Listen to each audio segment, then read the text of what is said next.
Hello everybody, this is Michael Lee coming to you just outside of Helltown and Centerville, Butte County in Northern California. This little view here should look familiar, huh? I know the title of this video is a tour of the epic new property I'm working on to make it more open, healthy, sustainable, and fire resistant. This is the campfire hazard zone, by the way. But anyways, this is the old property that I've been working on. This view should look familiar. There's where I cut those big eucalyptus. There's the property owner's home. His name is Doug. He's an amazing man, a jazz musician, a mechanic, carpenter. He fixes saxophones and other horns and brass instruments. I think he even plays some stringed instruments as well. I might be wrong about that. But remember this, he has 75 acres. It's an old sheep ranch. This is the lower 8 acres that I'm pretty much done with. And then the rest of his property is on the other side of the road, all the way up to those cliffs. And here's the road again, and then all up there. That's all Doug's. Big property, 75 acres. This is the old property that I was working on, but he's been nice enough to give me a little break, give me a few months off, and now I'm working on that property. Just up the hill a little bit. How cool is that, huh? And so the new property starts here at this grove of blue oaks and goes all the way up. And this new property owner, who's just right up the hill, from where I have been working on Doug's property, this new property owner's name is Gordon. He's also an amazing man, an awesome man. He has a PhD in biology, and he's a professor at Chico State University. Of all the property owners I've worked for in my career, this new property owner, Gordon, was the most organized. And he had a plan. He was ready for me. He just put me right to work. He had his property all mapped out with GPS and Google Earth. He showed me specific ravines he wants me to work on. I was just very impressed. I was very impressed by how organized and ready he was. Okay, so how cool is this, right? All we have to do is just walk up the hill here.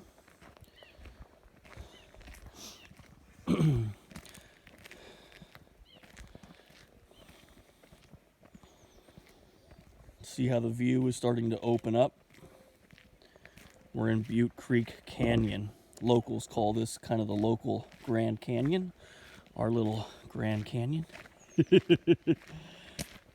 But from Doug's property, you can't see the entire canyon. From most of his property, at least, you can't see the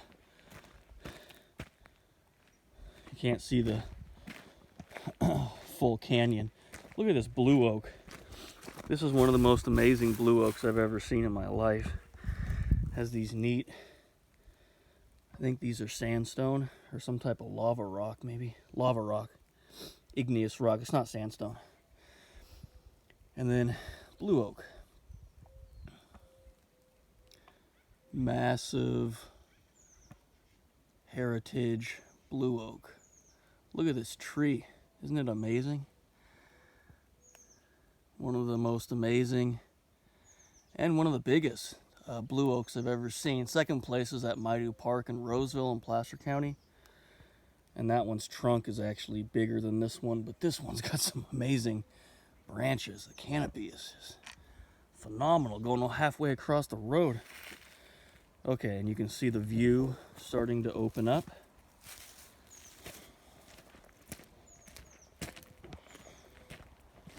Wait for it, wait for it. Wait for it. And there it is.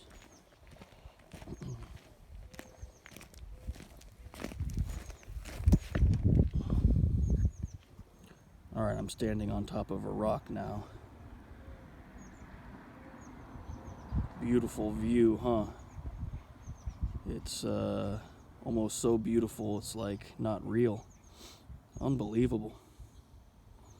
That's the Coast Range. You can barely see off in the distance. Got good air quality today, so you can see all the way across the upper Sacramento Valley, down Butte Canyon first, across Sacramento Valley, and all the way out to the Coast Range. Usually there's hawks and vultures flying around, but nothing right now.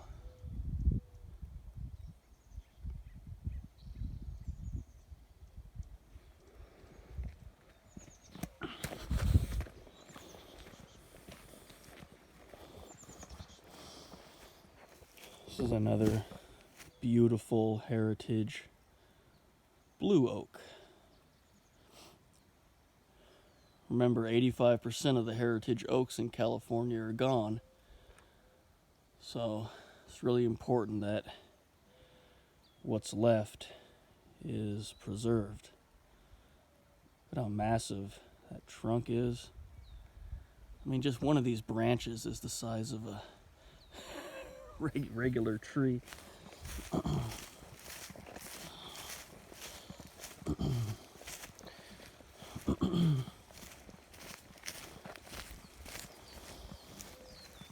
Okay, now let's go down the ravine. Here's this neat water feature, water fountain with cattail, and it's really good for the wildlife and for fire safety as well. So the water kind of runs down from this old fountain. Property owner actually made it out of an old redwood water barrel. These huge water storage barrels that the old timers used to use in this area back in the day. But this is great for fire safety. It kind of keeps a little cooler microclimate here during the summer when it's hot everywhere else, and it's good for fire safety and also good for the wildlife. Hummingbirds, tricolor blackbirds, red-winged blackbirds, acorn woodpeckers, they all use this.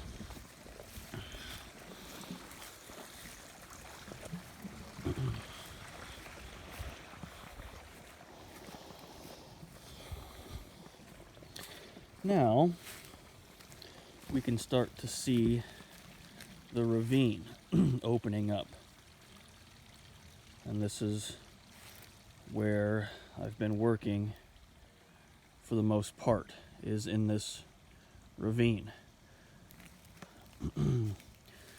Firewood piles,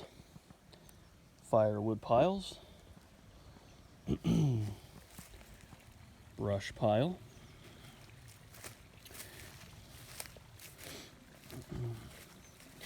and you can see all the water running down the ravine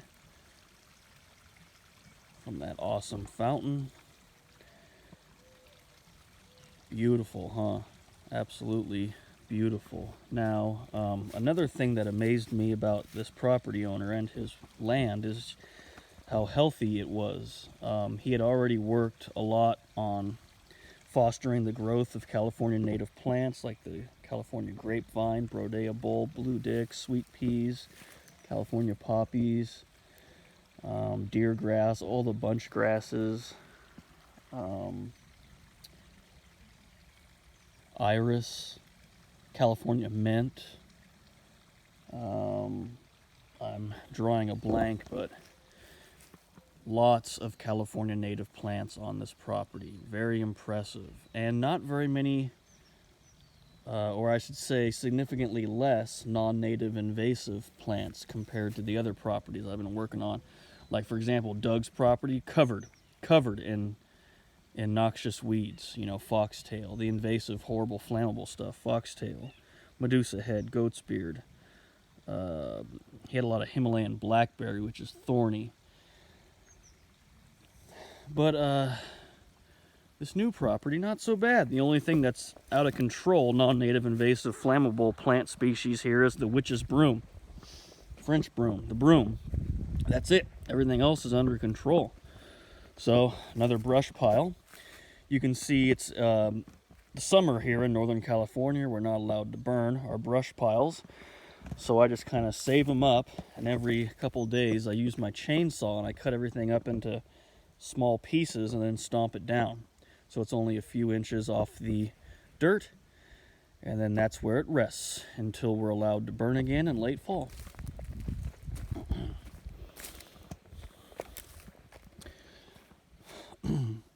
Next video will be me cutting down these dead oaks. You can tell a fire's raged through here. See how all the trunks are burnt? Especially on the black oaks. See how they're damaged and leaning? Okay. Now this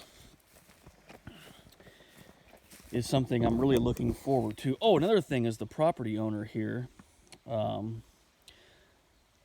was so organized, he marked all the trees he wants me to fall, limb and buck, and clean up with the yellow marking tape. So that's helpful. You can see a lot of dead trees that are all tangled and leaning on each other. This is an area I'm really looking forward to cutting. So the method to my madness I've been working on this property for a few weeks. The first thing I did was all the weed whacking and brush cutting. See that? I just did this whole area. This was just overgrown, but not as bad as other properties, but still overgrown. And so I did the weed whacking, brush cutting, and cutting of small trees and limbs and trees that were already on the ground that I deemed to be a fire hazard. Not all fallen trees do I cut. If they're already decomposing, there's no point to cutting them because they're not going to burn anyways. And it's good for wildlife to keep some fallen stuff out there. So you don't need to take everything, but I removed most of it and did all the weed whacking and brush cutting so I could access all the trees, move around easier, and it's also just good for fire safety to keep the weeds down. Okay, so what I'm going to do with this area, as you can see all these dead trees down here, they're all leaning and they're over this giant pit. See that pit down there? Back in the old days when the old timers were ranching here and farming here and living here, they used this as their farmer's dump. So they dumped all their trash and metal and God knows what else down there. It's a huge pit, and I've been using it as just a place to put all the wood debris, the brush, the limbs and twigs. So I put it in there, chainsaw it into small pieces, stomp it down, just like that brush pile I showed you uphill. And that thing's just a bottomless pit, man. It's not even halfway full yet, and I've stuffed 5,000 pounds of wood down there already. It's just, that's the gift that keeps on giving, this pit. I'm not sure what I'd do if I didn't have this pit. And we just let it rest there. It's basically below ground level. And then when we're allowed to burn again in late fall, then we can burn that. So what I'm going to do with this area is I'm going to cut all of the face cuts into these dead trees, and then I'm going to use this oak and this oak as battering rams, and I'm going to fall, probably use this one for the final battering ram, and then when I fall this one, it's a huge oak tree, it should fall right onto all those trees and knock them over, kind of like a domino effect. And that's the safest way to do it, so that I'm way uphill, 50 feet above where all the crashing's going to be. I'll be away from all the limbs falling out of the sky, and I can even run uphill another 20 feet and be really safe. I'll probably stand behind that tree when it's actually falling down. But you can see how they're all tangled and leaning on each other. It's not safe to cut down there individually. There's just too many things can go wrong. You move one dead tree, the one that's leaning on it's going to fall, bonk you on the head. Something like that, for example. Okay? So let's go down.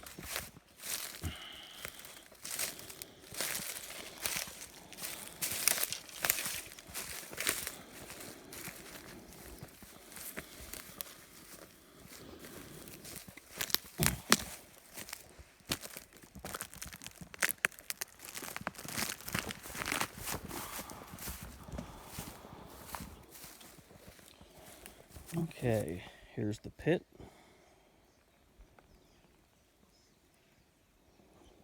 You can see how gnarly this area, all those dead trees need to be cut.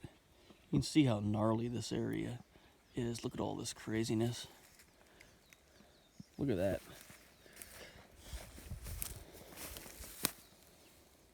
Just hanging on by a thread. Really dangerous. So when I've been working down here in the pit, I've had my eyes glued on this thing in case it moves. See, just more dead trees leaning on each other. This is a neat little area down here. More firewood piles I've been working on.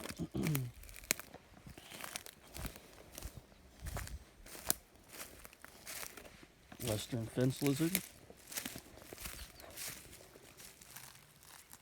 See him? Cool, huh?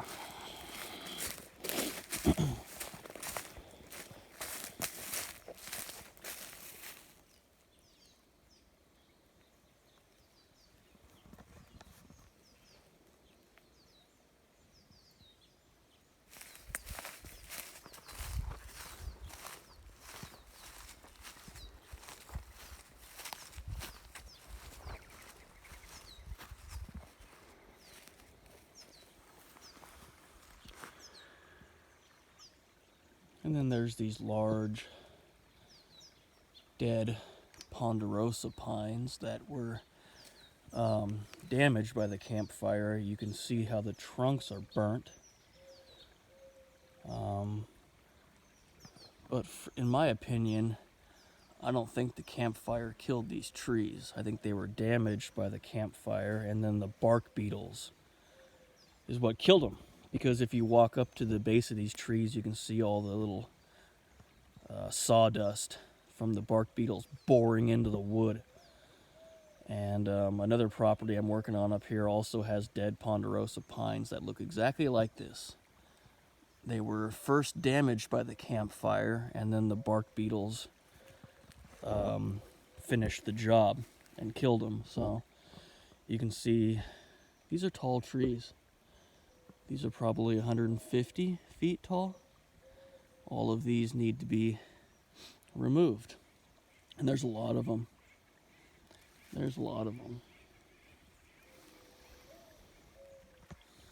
That dead blue oak needs to be removed. That's a neat area over there. You can see all the soil erosion control work. The berms and swells I built with the logs I've been cutting. And I got those wedged into the steep hillside for soil erosion control. That's a neat little area over there. That oak's going to be cut. I always check the trees I'm going to cut for acorn woodpeckers first, and if there's a ton of acorn woodpeckers using them, I usually won't cut it. But these are all good. So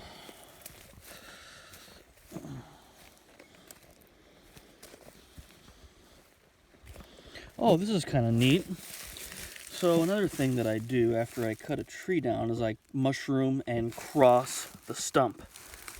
The sacred mushroom and the cross, right? So here's my cross, and what I do is I kind of round the top of the stump. You see that? I cut it low to the ground first of all.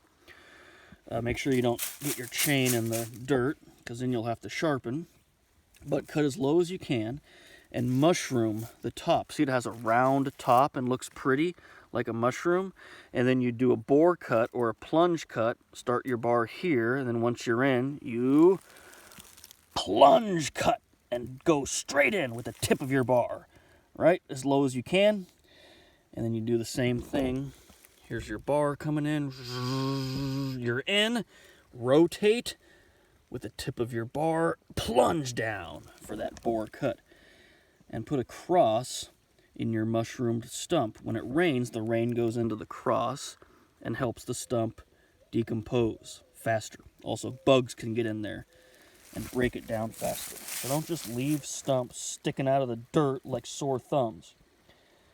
That's a terrible thing to do to a property owner, just to leave a bunch of stumps sticking out everywhere like sore thumbs. That's not proper work. Okay, that's not proper lumberjack work. Okay, more firewood, firewood, firewood. You think we can make it across this log to another one of my staging areas? I think we'd better try.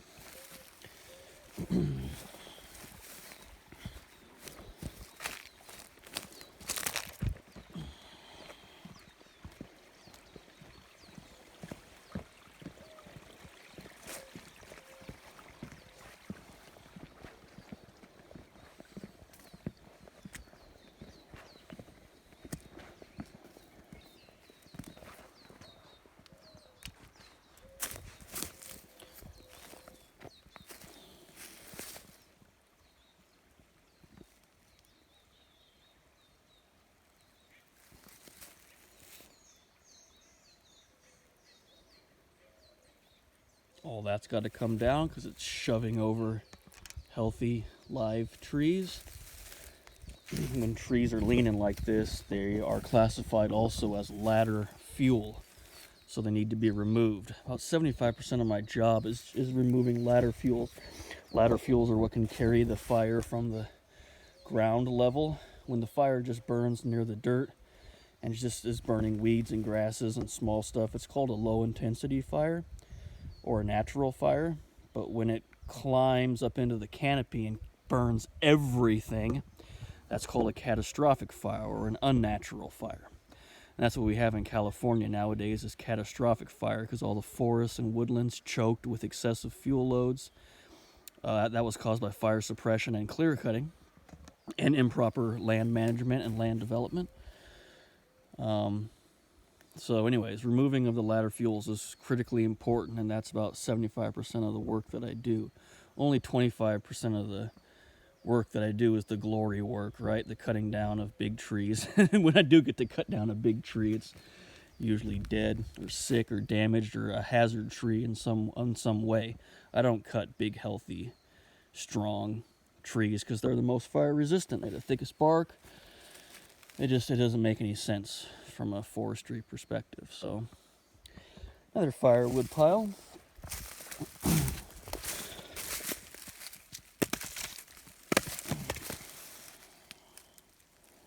Beautiful firewood, mostly blue oak.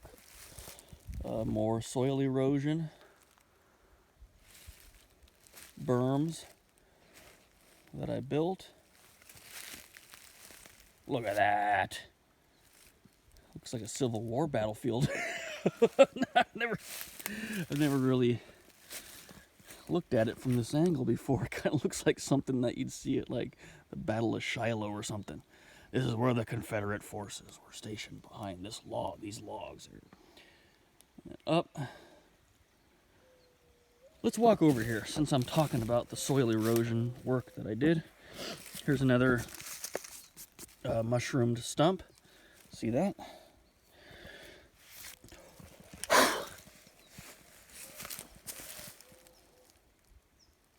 See how much nicer that looks? It looks organic and natural too. Not like a big,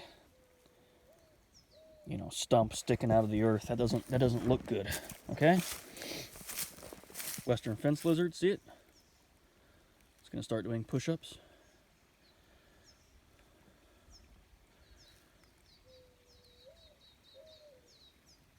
Maybe it's a female. If it doesn't do push-ups, then it's a female. It kind of looks like it's pregnant. Oh, that's a big fat lizard. Anyways, here's another mushroomed stump. This is beautiful wood. This was a black oak. And see how I cut it low to the ground, mushroomed the stump, rounded the stump, and did a cross plunge cut. Okay, so let's get this in the shot. Soil erosion control.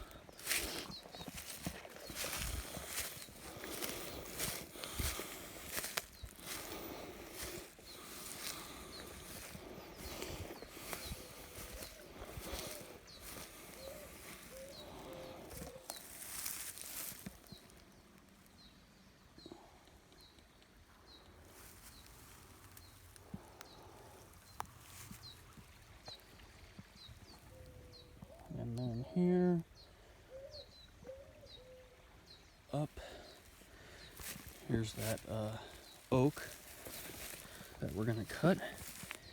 See how these are stabilizing everything, holding it up the ravine. See that? So they don't roll down. And then going all the way to there. It's a neat little area, huh?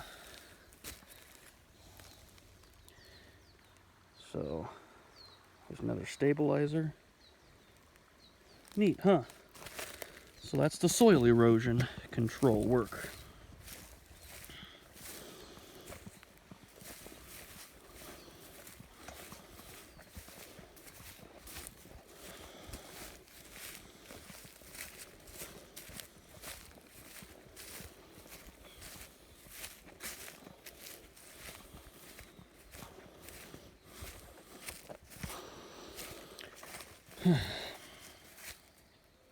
Brush pile. Once again, you can see how I've cut it up, everything up into small pieces with my chainsaw and stomped it down.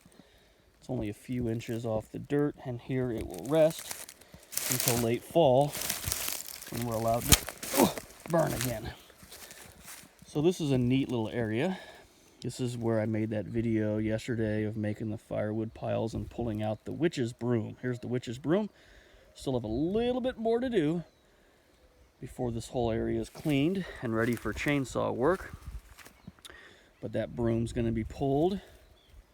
That broom's going to be pulled. And this is my third staging area. So the first one was up top where those two little wood piles were and that one brush pile, and then down to the pit. The pit's my second staging area, and then this is my third staging area. Okay, and this was yeah, where I made that those videos in the rain yesterday. God, yesterday was amazing. It's amazing weather yesterday. Thunder and lightning storm. This is a neat little area. I like working in here in the early afternoons and afternoons. I'm done by the afternoon. I'm driving home. It's too hot in California to be working past 1 or 2. But in the early afternoon, I like working down here because of the shade and the water. And it's cool and shaded down here. Can we make it across that log again, everybody? I'm just joking, it's nothing for me. I've been carrying giant logs and saws across it for weeks, but we'll go across this log so we can get on the other side of the creek, and then I'll show you the pond that we have to get down to. That's the ultimate goal, is to get everything cleaned up and ready so that it's everything is fire safe all the way down to the pond. So let's go to the pond.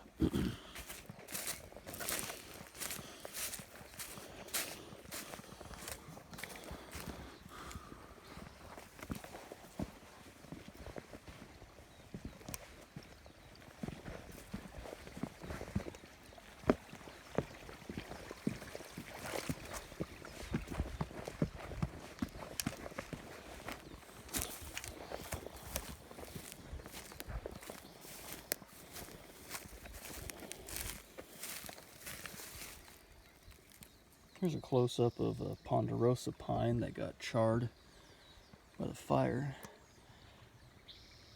but it's still alive. See, if the trees are big and healthy and strong like this, fires only burn the bark. But I believe it's the cambium. I don't know if that's the right term. But the live living tissue on the inside of the tree stays alive. So that's a nice tree.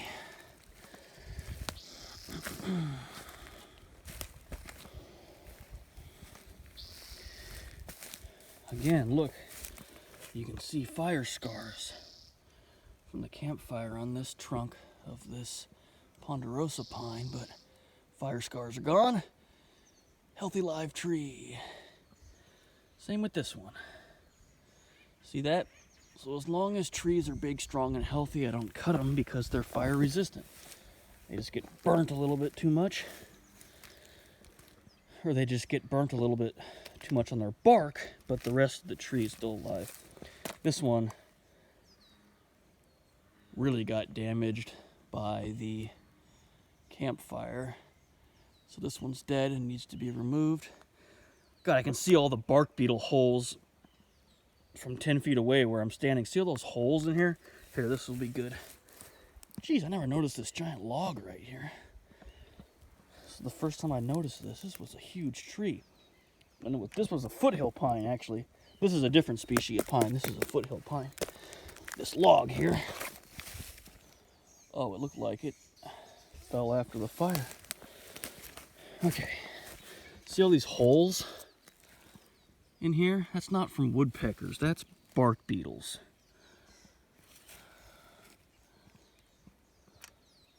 See all those holes? And then we should probably be able to see some sawdust down here. There we go. There's some sawdust. Can you see that? Right there. That's from the bark beetles boring in to this tree. Oh, look at this monster.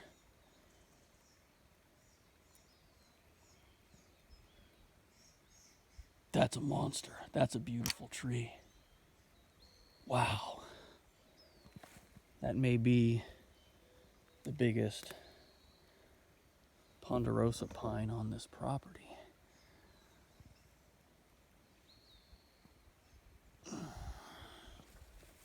Okay.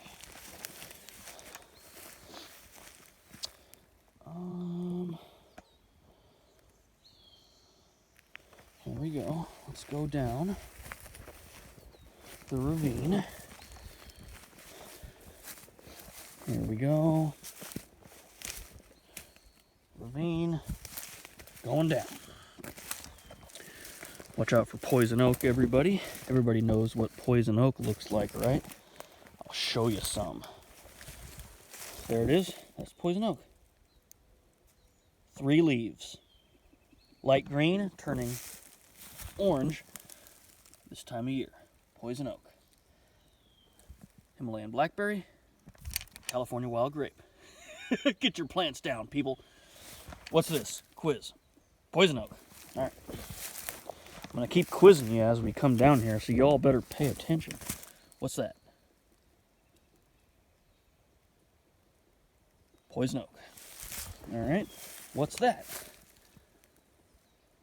Himalayan blackberry. What's that? California wild grape. Oh, there's a lot of wild grape down here. Look at all this California wild grape. That's pretty neat. Grows in vines, and it actually does produce grapes that are edible. The leaves are also edible.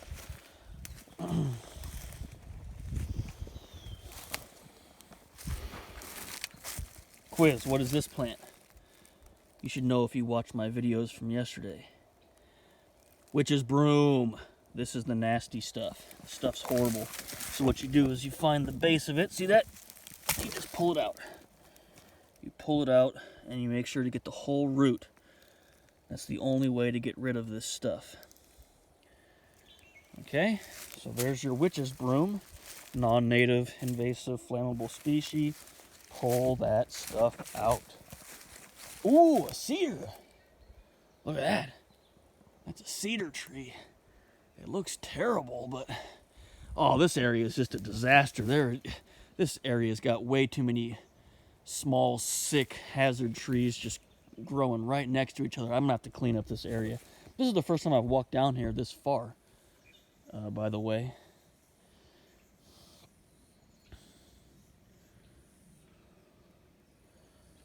God, this area is just a disaster. See how choked? See the excessive fuel loads? See how this area is unhealthy and choked with ladder fuels? Let's go up here. Oh, wow. Oh, look at this, everybody. Look at this. Okay, there's the pond. You see it? Property post. Look at this foothill pine. This is the first time I've looked at this. Yeah, that's a leaner. What am I going to do with this thing? Oh, it's a big boy. It's a big boy, too. Oh, look at it. I think it's dead. No, it's not. It's alive. Oh, it's still alive. So is this blue oak. This is a blue oak that it's leaning on. And I'm pretty sure that's the only thing holding it up. Look at the blue oak. It's still alive. And this could be cracked. That is just unbelievable. Oh, wow. I'm gonna have to figure out. I'm gonna have to get a plan for that one. Now I have done work on that bank. This far. I have worked on the other bank this far down the ravine, but I haven't even walked down on this side of the ravine this far yet. This is just wild and woolly down here. I haven't even weed whacked or brush cut down here. That's why there's still poison oak everywhere and stuff like this, just on the ground everywhere. See all this? This is ladder fuels. This is unacceptable if you live in Northern California and you own land. You have to get rid of this stuff. Look at all this. Imagine if a fire ran through here. The fire would go all the way up into the canopies quite easily. Okay? Let's see if I can stand up higher here. All right, there's the pond. See it? So once I make it through all of this to the pond, my job is officially done here. Now this is a big property that Gordon owns. It's 45 acres. On the other side of this pond, his property supposedly really opens up into a nice creek that flows through a meadow, and you have like 360-degree wraparound view of the cliffs. So I'm really excited about seeing that in a couple of months when I finally work my way down here. So that will be my reward at the end, is to get down to that beautiful creek and meadow. That was the tour of the epic property I'm working on now. I would like to do another tour, and I really want to focus on that water fountain that the property owner constructed. It's really creative, and he put deer antlers and he planted plants in it, and he made it out of an old historic barrel. It's just, and he used old scrap metal that was from his property. It's just really interesting and well done, and I think it deserves another look. All right, I hope you all enjoyed the video. Have a great day.